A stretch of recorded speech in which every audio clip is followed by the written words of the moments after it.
So I'm sure you guys know that you guys are doing pretty good on Google and you guys have some pretty good rankings throughout the town. But I can actually get you to do better. So hear me out for a little bit. It won't be long, maybe like 2 minutes tops. So you can see right here, this is my tool. Map listens act like sonars. I'm sure you understand. You guys are a mobile service, so you guys need map rankings the most. But if I look up mobile brake repair, you guys are #1 for a majority of the places in town. Now you can tell right here, I looked up mobile brake repair November 13th, 2020, so it's today. Let me kind of zoom into it a little bit more.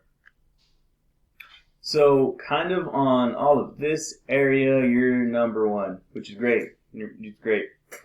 But if you start going a little bit north, you start getting to #2, #3, and then #4 is the worst. You want to be #1, but #4 is pretty terrible. So that's because you're no longer in that map pack, that top 3 that you usually see. So that's what I recommend you change. Especially in places here like Castle Hills, that's a high income area. You're #3. I'd want to be #1. #1's getting most of that traffic.